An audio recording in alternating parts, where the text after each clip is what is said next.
예, 목요일 묵상의 시간입니다. 하나님의 뜻은 타협 없는 거룩함이다. 하나님의 뜻은 타협 없는 거룩함이다. 이런 제목으로 또 오늘 묵상 함께 나누겠습니다.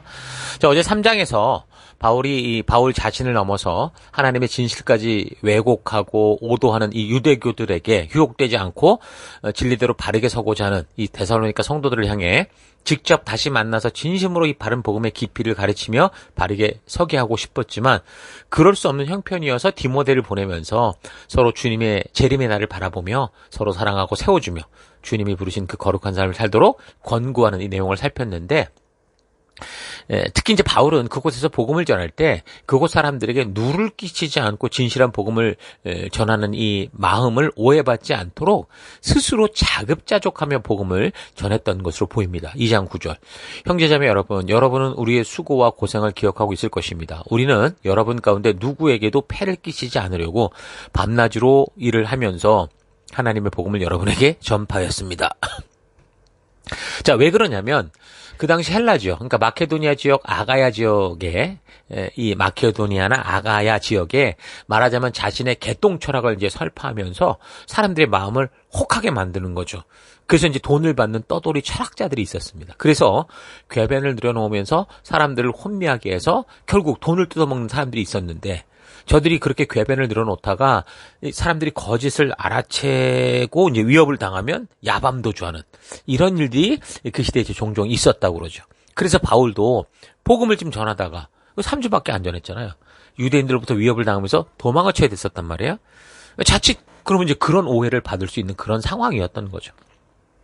그래서 바울은 복음을 전하는 곳곳에서 나중에 그런 오해에 휩싸이지 않도록 절대로 사람들에게 폐를 끼치고 또 돈 같은 대가를 받으면서 복음을 전하지 않았고, 자기 스스로 자급자족하면서 정말 하나님이 알게 하신 이 생명의 진리를 알게 하고 구원의 참된 소식을 나누어 주려고 했던 겁니다. 그래서 바울의 전하는 말씀에는 사람들이 듣기 좋은 소리를 하려고 하나님의 뜻을 가감하는 게 아니라 하나님이 전하게 하신 말씀 그대로 예수가 그리스도 되시고 우리의 왕, 주가 되신다라는 이 사실과 하나님의 심판의 날이 이제 정해졌고 그래서 회개하고 돌아와야 된다. 이걸 가감없이 전했던 거죠. 그러니까 이런 일을 그냥 듣다 보면 당연히 전하는 자가 그래야 되는 거 아니냐고 그렇게 들릴지 모르지만, 여러분 예를 들어서 오늘날 각 교회에서 목회를 하는 목회자들의 속 이야기를 들어보면 11조를 수백만 원씩 하는 그 장로님이나 집사님들이 설교를 듣고 있는데 그 앞에서 하나님의 말씀의 가치가 말하는 걸 그대로 전하는 게 쉽지 않다는 거죠. 왜냐하면 저들이 분명히 말씀 때문에 이 양심에 찔리고 어려울 일들이 분명히 보이니까. 그러니까 강단 앞에서 설교할 때 뭔가 하나님 앞에서 잘못된 것들을 분명하게 알게 해서 바른 관계로 나아가는 그 일, 그 도전을 해야 되는데, 듣는 사람들이, 특히 이제 돈 많고 돈 많이 내고 이런 사람들이 자기와 관련돼서 마치 자기에게 말하는 것처럼 듣고 마음이 상해버리면 교회를 떠나잖아요. 그래서 그것으로 인해서 좋은 관계에 머물면서 문제 없다고 생각한 삶에 대해서 괜히 말씀의 가치 그대로 고치려고 하기보다 반대되는 생각을 가지고 있는 사람들끼리 뒷얘기하게 되고, 심하면 그것으로 인해 다투고 싸우면서 결국에는 교회가 쪼개지는 그런 일들이 생기는 거죠. 자, 그렇게 되면 교회적으로 여러 가지 어려움이 생기니까, 특히 이제 재정적으로 크게 기여하는 그런 분들과 관련된 어떤 말씀의 그 바른 도를 전하려고 할 때는 자신도 모르게 눈치를 보게 된다. 그렇게 얘기를 해요. 자, 그리고 그렇게 재정적인 기여도가 높은 사람이 교회에서 이거 하자, 저거 하자, 이거 하지 말자, 저거 하지 말자, 이런 식으로 의견을 말하면 목사 입장에서 그런 말을 절대 무시할 수 없는 그런 상황이 된다는 거죠. 예전에 시드니 어떤 한 교회 목사님이 그런 얘기를 하시는데, 시드니에서 가장 큰 말하자면 학원을 운영하는 그분이 이제 그 교회를 다녔는데 장로님으로, 사실 그분의 11조로 교회가 다 운영이 될 정도로. 근데 이제 이분이 나쁜 뜻은 아니지만 자꾸 뭔가 목사님이 받은 사명의 길을 가고자 할 때 그게 자꾸 이제 걸리게 되는 거예요. 부딪히게 되고. 그래서 결국에는 이제 목사님이 결단하시고 부르심을 따라가는 그런 일을 했던 거를 말씀하시는 걸 들었는데 참 큰 결단이었죠. 그럼 이제 교회가 아무것도 없어지는, 싹 다 없어지는 거나 마찬가지니까. 다시 시작하겠다는 결단을 하시고, 그래서 결국은 지금의 또 이제 그런 목회를 또 바르게 또 하고 계신 걸 볼 수 있거든요. 어쨌든 계정적으로 기여하는 사람들이 아니라고 해도요, 그래요. 요즘 사회 이슈가 되는 게 있잖아요. 뭐 혼전순결이나 동거나 술이나 담배나 동성애를 비롯해서 이거 분명히 하나님의 뜻이 아닌데도 불구하고 이 사회에서는 당연하게 여기고 그런 당연한 문화 속에 우리 아이들이 많이 심취해 있고 이렇게 휩쓸려 가다 보니까 이걸 아니라고 말하는 거에 대해서도 많은 사람들이 이런 일에 직간접적으로 세상과 같이 즐기고 같이 살아가고 있기 때문에 이게 바르게 전하면 교회를 떠나는 거죠. 또 우리 교회도 너무 많이 그런 일들이 있었죠. 여기 와서 동거하는 일들이 얼마나 많은지 몰라요. 그러다 보니 이제 그거 아니다, 잘못됐다. 그러니까 교회를 한두 주밖에 안 다니 다들. 그런 얘기 들으면 다 떠나니까. 청년들 같은 경우 말씀대로 자신을 고치기보다 지금 이곳까지 와서 해외까지 와서 내가 말이야 이래가면서 그래도 교회를 모르는 사람은 그냥 아예 교회도 오지도 않지만 교회를 오면서도 그동안 한국에서는 그래도 눈치 보고 그렇게 살아왔던 그런 것들이 여기서 완전히 자유로 빵 터지면서 자유롭게 되면서 마음대로 사는, 그러니까 자꾸 교회를 떠나는 거죠. 복음은 당연히 하나님 말씀대로 그대로 전해줘야 되는데 여러 가지 우리가 속해 살아가는 이런 사회 문화적 이 통념들로 인해서 쉽지 않은 게 현실입니다. 그 당시 바울도 같은 상황을 겪어가면서 그래서 복음을 전할 때 거의 목숨 걸고 오늘 이 시대보다 더 위험했겠죠. 목숨을 건 각오를 가지고 그 대가도 바라지 않고 하나님의 뜻만을 전하는 그런 삶을 살았던 겁니다. 그래서 이제 4장에서는 그리스도의 자녀된 자로서 실제적인 삶의 현장에서 어떻게 살아야 될지, 하나님을 기쁘게 하는 삶이 무엇인지를 교훈합니다. 4장 1절. 그러므로 형제 자매 여러분, 마지막으로 우리는 주 예수 안에서 여러분에게 부탁하며 권면합니다. 여러분은 어떻게 살아야 하며 어떻게 하나님을 기쁘시게 해야 할 것인지를 우리에게서 배운 대로 하고 있으니 더욱 그렇게 하십시오. 우리가 주 예수의 이름으로 무슨 지시를 여러분에게 내렸는지를 여러분은 알고 있습니다. 하나님의 뜻은 여러분이 성결하게 되는 것입니다. 여러분은 음행을 멀리해야 됩니다. 3절까지입니다. 자, 이 음란을 버려라, 음행을 멀리해라 라고 하는 것은 고린도 그 사회 문화가 그랬다고 그랬었잖아요. 그리고 그곳에서 자란 사람들의 생활 태도가 음란했다라는 것을 이야기했는데 그곳 데살로니가 교회에 뭐 유대인들만 모여 있으면 사실 이런 얘기를 굳이 할 필요는 없어요. 이미 성경을 다 알고 있으니. 근데 워낙 로마 헬라 문화에 젖어 있던 사람들이 상당수 믿어가고 있었기 때문에 이런 당부를 통해서 그리스도인의 삶의 기본이 뭔지 사실 이게 율법을 가르친 거예요.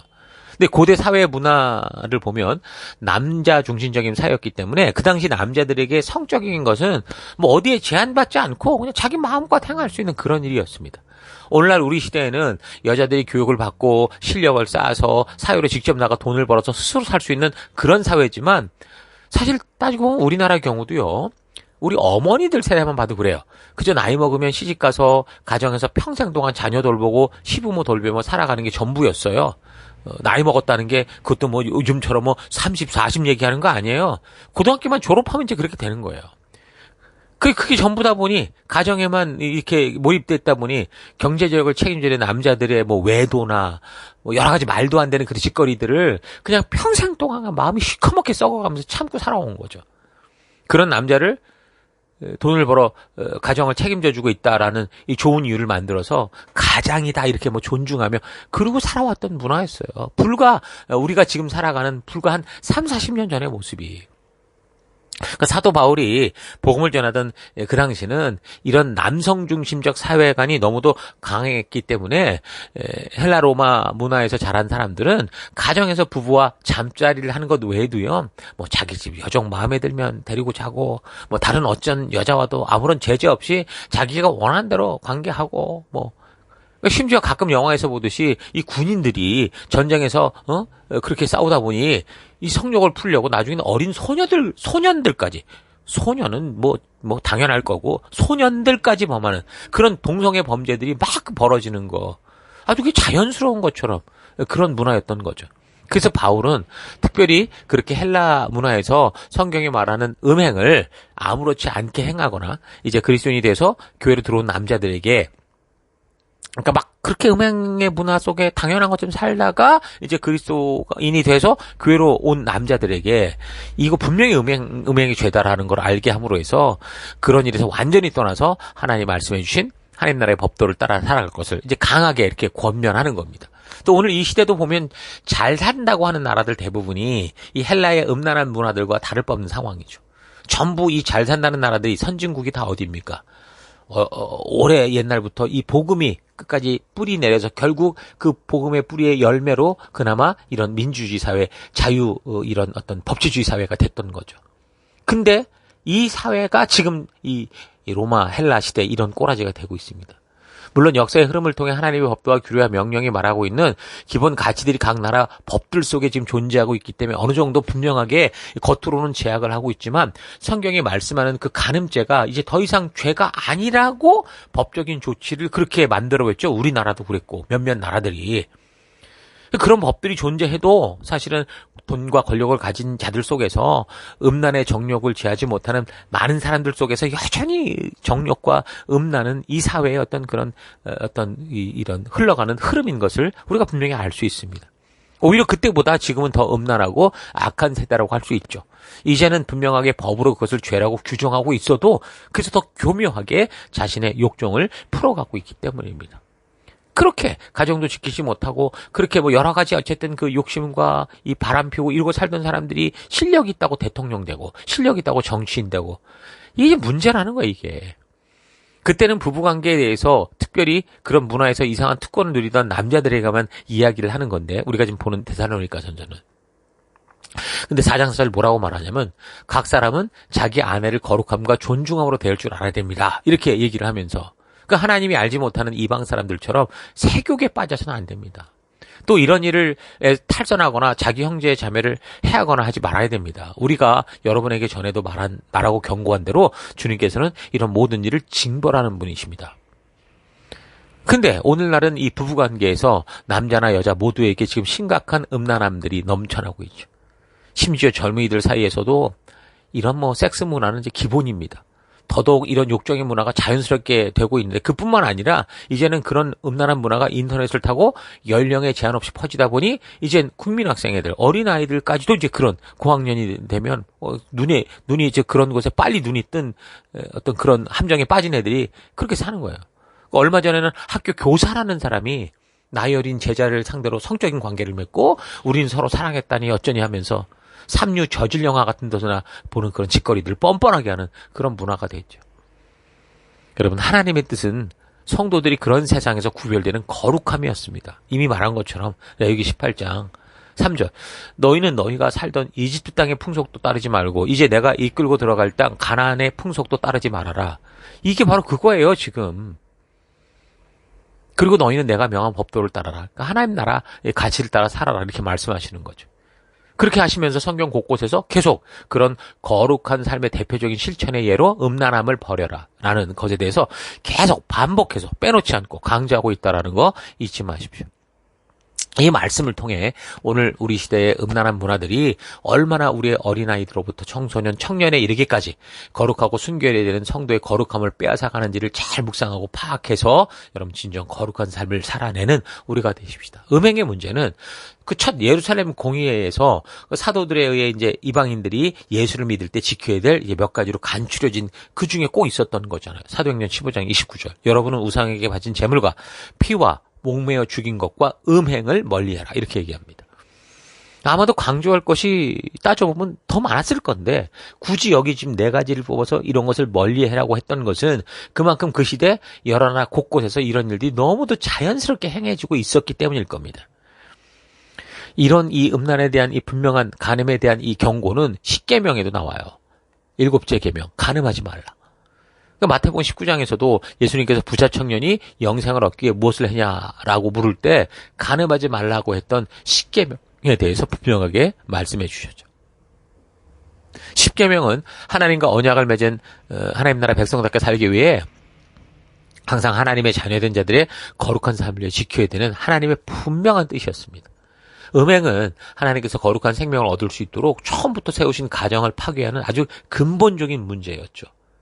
그래서 하나님께서 율법 속에 분명한 기준을 제시하신 것이고 그 율법을 삶의 기준으로 살아가는 유대인들의 경우 뭐 잘 지키든 못 지키든 어쨌든 이 기준이 있으니 그게 다 금기시 됐던 건데 데살로니가 지역에서 전도된 헬라인들 같은 경우는 그러니까 서방 사회 속에 이 헬라 로마의 문화에 살던 사람들의 경우는 이미 그 음란함이 기본으로 깔린 사회에서 익숙하고 아무렇지도 않은 일상 생활이었기 때문에 바울이 하나님 나라 백성이 된 이 사람들을 위해서 그들의 삶이고 생활이지만 하나님의 뜻에 가장 치명적인 문제를 만드는 이 음란의 문제를 분명하게 멀리해라라고 말을 했던 겁니다.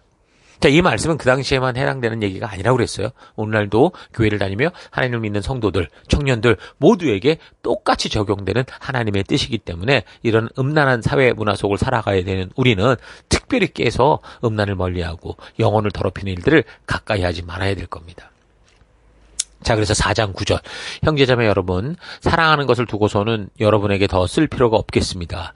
여러분이 직접 하나님께로부터 서로 사랑하라고 하시는 가르침을 받아서 온 마게도니아에 있는 모든 형제자매에게 그들을 실행하고 있기 때문입니다. 형제자매 여러분, 여러분이 더욱더 그렇게 하기를 우리는 여러분에게 권면합니다. 그러니까 새로운 새 언약의 백성들이 살아갈 때도 또 중요하게 집중해야 되는 게 바로 이거예요. 사랑하는 삶, 형제사랑, 이웃사랑. 예수님께서도 율법 교사들이 율법 가운데 가장 중요한 게 뭐냐 시험하면서 물을 때 뭐라고 말씀하셨어요? 네 마음을 다하고 목숨을 다하여 내 뜻을 다하여 주 너의 하나님을 사랑해라. 이게 첫 계명이고 둘째는 내 이웃을 내 몸같이 사랑하라. 이렇게 분명히 말씀하시죠. 그래서 우리도 이 시대 속에서 부름받은 성도로서 우리의 가정과 교회, 셀 속에서 서로 사랑하고 섬기는 삶을 살아야 되는 거고 또한 우리 교회를 넘어 우리 사회, 우리가 살아가는 국가를 섬기고 더 나아가서 이 인류를 살아가는 것까지 반드시 지켜야 될 하나님의 명령으로 우리가 알고 그렇게 나가야 됩니다. 자, 그래서 11절. 그리고 우리가 여러분에게 명령한 대로 조용하게 살기를 힘쓰고 자기 일에 전념하고 자기 손으로 일을 하십시오. 그래서 여러분은 바깥 사람들을 대하여 품위가 있게 살아가야 하고 또 아무에게도 신세를 지는 일이 없게 될 겁니다. 자, 그때 예수님이 곧 오신다는 재림의 이야기를 듣고 이제 곧 세상이 뒤집어질 수 있다는 생각 때문에 자신들에게 주어진 일을 하지 않고 종말론적인 분위기를 만들어서 유난을 떠는 사람들이 있었던 것 같아요. 지금 들어보니 결국 이제 곧 예수님이 오신다네. 곧 이 세상 곧 이제 끝날 거라네. 이렇게 이제 생각을 했던 거죠. 그래서 예수님이 곧 오시리라는 약속은 당연히 성도들에게 참 기쁜 희망이죠. 그래서 그날이 속히 오기를 기다리는 건 정말 성도의 당연한 어떤 그런 마음일 겁니다.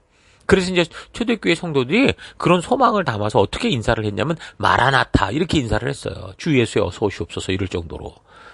그런데 성도가 잊지 말아야 되는 것은 그 마지막 날이 언제인지는 천사도 모르고 예수님 자신도 당신이 모른다고 그랬어요. 오직 하나님은 아신다고 그랬거든요. 마태복음 24장 36절.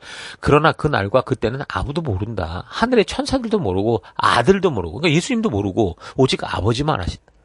자, 그래서 성도로서 우리가 하루하루 살아가야 되는 그런 태도. 그는 마지막 날이 언제 오든지 간에 예수님께서 갑자기 천사장의 나팔과 함께 우리 앞에 임하신다고 해도 지금 당장 하나님께서 우리를 새 언약 백성으로 부르신 그 사명, 그 전도인 증인된 삶을 살아가다 보면 그렇게 주님을 만나면 기쁨이 되는 거죠. 내가 증인으로 살다가 주님이 갑자기 오시면 너무 기쁨이 되는 거 아닙니까? 근데 주님을 만날 때 내 욕심과 욕정을 따라 살아가다가 만나면 정말 낭패고 절망인 거일 수밖에 없잖아요. 그래서 우리가 종말이 언제냐 이런 이 종말론적 어떤 그런 그 메시지를 가지고 사람들을 속이는 이런 일에 속지 마시고 오늘 내가 어떻게 살아가야 되느냐 여기에 먼저 집중하시기 바랍니다. 우리가 어떤 일을 하든 간에 주님이 하라 하신 일을 살다가 주님 오시는 날 주를 만나면 얼마나 기쁨이겠어요. 얼마나 큰 축복이겠어요. 자, 그래서 그리스도인의 삶은 세상이 흉흉하고 어떤 일이 벌어진다고 해도 조용하게 하나님께서 이 땅을 살아가며 빛된 삶을 살라고 주신 이 거룩한 사명을 부지런히 감당하며 살아가는 거여야 돼요. 그래서 우리 성도들과 리더들은 여러분에게 주어진 삶의 현장에서 노력하지 않는 그런 삶의 현장도 없는 거룩한 백수가 되려고 하는 게 아니라 열심히 살아갈 삶의 현장이 있고 성도들과 함께 땀을 흘리며 애써 살아갈 자신의 그 삶의 현장에 있는 사람이 돼야 되는 거죠. 바로 그 현장이 예수님께서 우리를 보내신 땅 끝이 되는 거예요. 그래서 그런 현장에서 능히 주어진 상황과 환경을 이겨내며 살아가는 그 삶이 빛된 삶이 되는 거고 성도의 삶이 되는 거고 그런 삶을 통해 복음이 전해지는 거예요. 그래서 그리스도인들은 교회 일도 교회 일이지만 직장일, 가정에서도 그러니까 직장과 이 가정에서도 잘해야 돼요. 거기가 진짜 사명지니까. 교회 일은 우리끼리 모였으니까 실수도 하고 좀 부족해도 이해가 되고 서로 도울 수 있지만 직장 같은 우리 이 삶의 사명의 터에서 불성실하게 하면 그 욕이 바로 하나님께, 예수님께 돌아오게 돼 있어요. 그래서 자신이 처한 삶의 현장에서 이 성도들은 아주 성실히 살아야 되는 겁니다. 간혹 어떤 목사님들은 뭐 그저 주일 열심히 하라고 하면서 뭐 직장일 하든지 말든지 뭐 교회일 열심히 해라. 그러면 하나님이 다 챙겨준다. 이렇게 하는데 우리가 노력하지도 않고 시험 준비도 안 하면서 그저 교회 일만 하고 있으면 하나님이 대신 책임져 주셔서 좋은 결과를 얻을 거다. 이런 식으로 가르치는 사람들이 있는데 여러분 그거 잘못된 거예요. 가정과 직장이야말로 우리가 살아갈 선교의 현장입니다. 우리가 교회로 모이는 거는요, 부족한 모습 이대로 용서받고 구원됐기에 여전히 부족한 성품들을 말씀의 꼴로 우리가 잘 먹을 수 있도록 하기 위해 모이는 거고, 잘못된 방향 바르게 잡으려고 하는 거죠. 진짜 삶은 어디에 있습니까? 우리의 삶의 현장에 있다 말입니다. 그래서 우리가 셀을 통해서 하는 일들은 그런 방향 점검, 서로가 서로에게 파수꾼이 되어주는 그런 역할, 바른 기준으로의 무장이 되는 거예요. 그 성도는 그 다음에 어떻게 되는 거야? 사역의 현장인 바로 자기의 가정, 자기 직장, 일터에서 진정으로 하나님 나라의 백성된 진정한 삶을 살아갈 수 있도록. 그래서 그런 여러분들을 보고 열방의 백성들이 정말 하나님 살아계시는가라는 걸 알 수 있도록 그 하나님의 영광을 드러낼 수 있는 성실한 삶을 살아가야 된다라는 거 여러분 절대 잊지 마시기 바랍니다. 분명히 우리는 이런 1차 관계 안에서 아주 성실한 삶을 살아야 되는데, 그러나 또 주객이 전도되는 일은 없어야 돼요. 사명에 타러갈 수 있는 이 가정과 직장에서 그 일이 바쁘다, 직장이 바쁘다, 공부가 바쁘다 하면서 또 하나님이 보내신 사명을 잊어버리면 이거 완전히 주객이 전도되는 삶이 되는 거예요. 요즘 우리가 살아가는 이 시대에는 이것이 아주 가장 크고 심각한 문제가 아닐 수 없습니다. 다 뭔가 열심히 한다고 하는데 그냥 열심히 그냥 세상 일을 하는, 먹고 사는 일을 하는, 화장실 늘리고 집 늘리고 아파트 늘리고 좋은 차 사고, 이게 전부 평생의 그냥 일이 되고 마는, 이렇게 되면 안 된다는 거죠. 하나님의 사명자로 하나님을 알게 하는 그런 빛으로 딴 것으로 보내셨는데 공부하느라 바쁘고 직장 다니느라 바쁘고 사업하느라 바쁘고 정작 그런 일을 하도록 보내신 하나님과의 관계 사명 다 잊어버리고 그런 주어진 일에 정신없이 살다가 나중에는 하나님과의 관계까지 다 잃어버리는 그런 삶이 되고 마는 거죠. 여러분, 열심히 공부하고 열심히 직장 생활하고 열심히 사업하되 그곳에 보내어서 그런 삶을 살게 하며 우리로 하여금 하늘나라 백성다운 빛과 소금 되게 하신 하나님의 뜻을 잊지 말아야 돼요. 내가 공부하고 직장 다니고 이렇게 모든 것 하는 이유는 바로 우리 하나님이 그 안에서 빛된 삶을 살라고 하셨기 때문인 거예요. 그 하나님이 보내신 사명 때문에 우리가 이렇게 공부하고 직장 다니고 이런 일을 하는 거라고요. 그래서 우리는 성도로서 이런 삶의 지혜를 배워서 시간도 잘 조절해야 되고 삶도 조절해야 되고 나의 여가 시간 같은 경우도 잘 조절할 필요가 있습니다. 그러니까 이런 삶의 우선순위를 잊지 않고 하나님 백성된 전도자여 증인된 가치를 따라 바른 방향으로의 삶을 살기 위해서는 무엇보다 하나님과 바른 관계, 살아있는 관계가 돼야 돼요. 그래서 이런 세상 속에서 바르게 승리하기 위해서는 그래서 예배를 통해 묵상의 삶을 통해 말씀을 바르게 배우고 성경적 바른 가치를 우리가 익힘으로써 성경의 가치관으로 무장돼서 바른 삶의 우선순위가 삶의 태도로 심어져야 된다라는 거 여러분 잊지 마십시오. 일을 흉내내지 마시고 삶의 가치를 잘 정리하시기 바랍니다. 자, 그러니까 크게 생각해 보면 세상에서 승리하기 위해서는 세상에서 잘하는 게 아니죠. 먼저 성경과 역사를 통해 하나님과의 바른 관계에 서야 되는 거고, 그래서 온전히 내가 존재하는 이유를 알아야 되고 그 존재의 목적을 따라 내가 보냄받은 곳에서 참된 빛이 될 수 있도록 해야 되는 거예요. 그러니까 우리가 하나님의 영광 위에 살아가는 바른 성도가 되기 위해서 세상에서 취할 수 있는 많은 지식과 정보와 많은 자격증, 고학력의 졸업장들이 힘을 주는 게 아니고 그것을 바르게 바른 곳에 사용할 수 있는 바른 가치, 바른 목적을 아는 게 참된 승리의 원동력이 되는 거예요. 그래서 우리는 먼저 하나님과의 관계가 건강하고 하나님 말씀의 가치관을 바르게 세우는 이 일에 항상 우리가 먼저 우선순위를 둬야 되는 거 잊지 마시고 그 길을 걷는 여러분과 제가 됐으면 좋겠습니다. 자, 오늘 하루 나는 보냄을 받은 삶의 현장에서 살아갈 때 하나님께서 나로 하여금 지금 이 가정과 직장과 학교와 친구들 속에 보내신 전도자요, 증인된 이 정체성 잊지 않고 살아가고 있는지, 아니면 그 보내받은 삶의 현장의 가치에 휩쓸려서 자기의 만족과 유익을 위해 먼저 달려나간 이 저들의 뒤통수 보면서 저들이 달려나가는 곳 앞에 무엇이 있는지도 모르고 그저 앞지르려고 정신이 나간 그런 삶을 살고 있지는 않은지 자분히 되돌아보기 바랍니다. 우리 주변의 사람들이 소중한 가치로 여기고 달려가고 있는 그 현장의 뿌리를 보십시오. 당장 눈앞에는 화려해 보이고 굉장히 가치로워 보이지만 결국 저들이 도착하게 될 최종 목적지가 어디입니까? 안타깝지만 그것은 지옥이에요. 지옥으로 가는 하나님의 심판대 앞입니다. 보기에는 화려해 보이고 이 세상에서 인싸가 되어 아주 잘 나가는 것 같은 세상에 추구하는 그 길의 끝을 보는 우리가 돼야 돼요. 결국 잘 나가는 것 같지만 그 길의 끝은 지옥이라는 걸 봐야 된다고요. 그래서 자신을 더럽히고 음란하게 행동하는 것이 자연스러운 거고, 그렇지 않고 말씀 따라 바르게 살아갈 때 손가락질하는 뭔가 모자란 취급을 하는 이 세상을 우리가 잘 분별할 수 있어야 됩니다. 누군가 방송에서 비록 자신이 과거에는 잘 몰랐지만 하나님의 뜻을 바르게 알고서는 혼전 순결을 지키고자 한다, 이렇게 얘기를 하니까 함께 방송하는 방송인이 마치 그냥 무슨 바보 천치 얼간으로 취급하면서 비아냥거리는 걸 본 적이 있어요. 근데 참 감사했던 것은 그런 사람이, 그렇게 하나님의 뜻대로 살고 하는 사람이 있었다라는 거죠.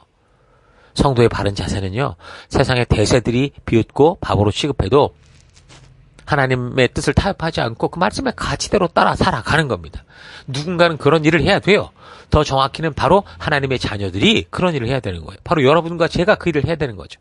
어떤 한 사람이 혼자 화살 다 맞는 게 아니고 우리 모두가 그런 화살을 막아내는 그런 방패와 같은 믿음의 삶을 살아가야 됩니다. 이 음란의 문제는 이 역사 속에서 항상 있었던 거예요. 그러니까 분명한 것은 이렇게 본능을 따라가는 죄악된 세상에서 비록 그런 일들이 완전히 박멸되지는 않겠지만, 그래도 하나님의 자녀들이 자신의 삶에 대해서 순결하고 거룩한 삶을 살고자 힘을 내고 있었던 그런 시대에는 분명히 하나님의 약속하신 축복이 임했던 것을 알 수 있습니다. 세상 사람들이 저렇게 산다고 하나님의 자녀들까지 그렇게 살아서는 안 된다라는 거 잊지 마십시오. 다들 음란을 즐기고 살아가는 세대 속에서 하나님은 그가 택하고 예수님의 생명을 구원한 그의 자녀들이 거룩하고 순결한 삶을 살아주기를 기대합니다. 그래서 우리를 빛이라 부르셨고 소금으로 보내셨죠.